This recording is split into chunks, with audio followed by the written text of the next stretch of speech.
Man, I'm thankful for records like this that just form such a strong bond with you that they become like lifelong friends.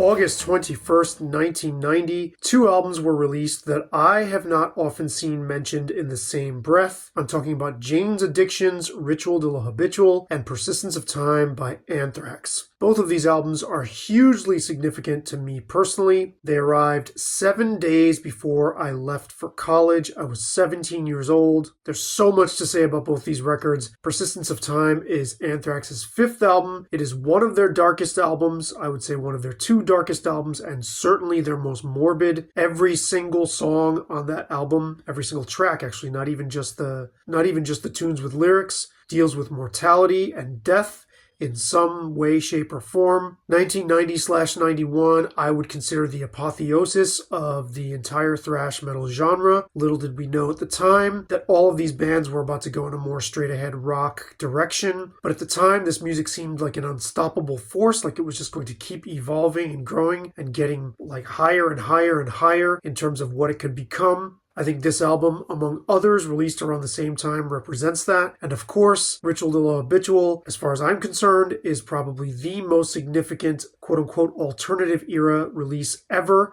I don't usually like making definitive statements like that, but while so much attention has been focused on Nirvana by the music press, and rightfully so for Nevermind, it's very, very important that we go back to the albums that led up to the Nevermind phenomenon. This is certainly one of them. This is my favorite album of all time, and boy, oh boy, did it leave an impact on me. When I put it on, I can still feel what it was like walking into my college dorm room for the first time, and the scent of wood. It is so powerful, this record, from start to finish. For me personally, it is a perfect album. So much to say about this record, I can't even describe it. It has such a magical effect on me. I cannot describe this music.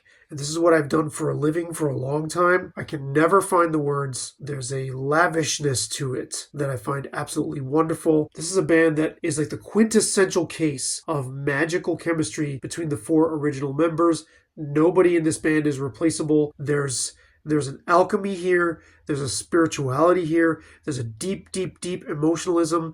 There's a romantic aspect to this album. There's also a decadence and a depravity to it as well. And a real, like, rolling your sleeves up and wallowing in the gutter, in sensuality and in perversion, all wrapped up into one. There's a song about Dave Navarro's mother, who was bludgeoned to death by her lover when he was just a young adult. I mean, it's here. Life is in this record. All of it. All the different shades. A magnificent work of art if I've ever heard one. And then with the Anthrax, you've got death captured in a way that I've never found more captivating and engrossing and thrilling. This is such a death-obsessed experience for where I was at the time when I was 17. It spoke directly to where I was. It's one of those albums that's like a laser, and it feels like it was made, it's speaking directly to you, to your life. Just where I was at that time, struggling in an environment that I really was unhappy in, and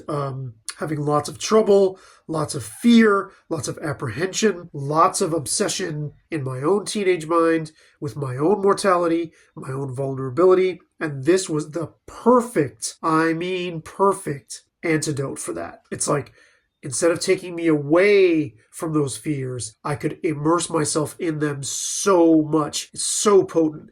This is also a very, very atmosphere-heavy album. It's about as atmospheric as thrash metal gets. There's something eerie and harried and frazzled about this album. It is also the peak of the band's musical sophistication. It's almost progressive. That first song in like 7/8 or whatever that time signature is, and that feeling of being sucked forward through time. I mean, it's been 34 years to the day since this album was out. I remember being 17 and feeling that existential angst of like, there's no stopping time. It is It is inexorable, and it accelerates like as Charlie Benante's drum beat gets faster and faster and faster, almost to a blast beat towards the end. I've always gotten the feeling of like, wow, man, we are being yanked forward through time helplessly, and yet I love the way this band captured it. It's so perfect.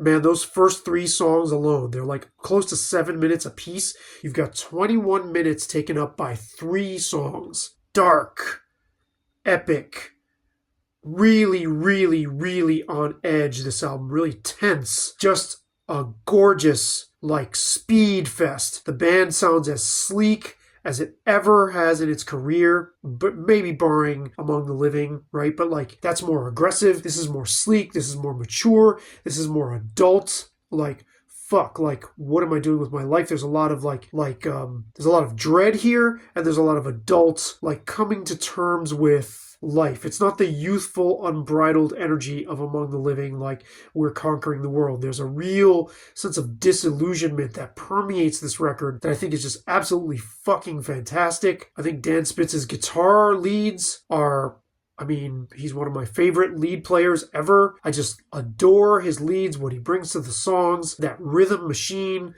of Scott Ian, Benante, and Frank Bello. And of course, this is the final album with their vocalist, who I think was the vocalist always meant for this band. That's me personally. Of course, you can argue back and forth. I love John Bush in Armored Saint. I think the soul of Anthrax was always with the Joey Belladonna lineup, and I think he's in peak form here. I mean, the way his vocals soar across this expanse of like dreadful, morbid fascination is just, the combination of those 2 elements is amazing. It just elevates the music so much. It just elevates the darkness that just like hovers over this album like a fog, but motivates it. And the band is also really, really driven. I mean, they had a fire. Most of their gear was burned. The album in its initial form was lost. They had to start from scratch. There was a press backlash that they had experienced after the previous record, State of Euphoria, which they named because they were so happy, right, with the way their career was going. Little did they know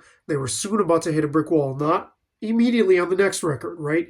The momentum carried through with their first record with John Bush, but it wasn't going to be long after this. This was 1990. By 1995, everything had changed for this band. I feel this is their most mature statement of their entire career. And it really, really, really speaks to me on so many levels. I can just feel that 17-year-old kid feeling cornered and just almost choked by this like oppressive sense of fear and agitation, and being totally frazzled and on edge all the time.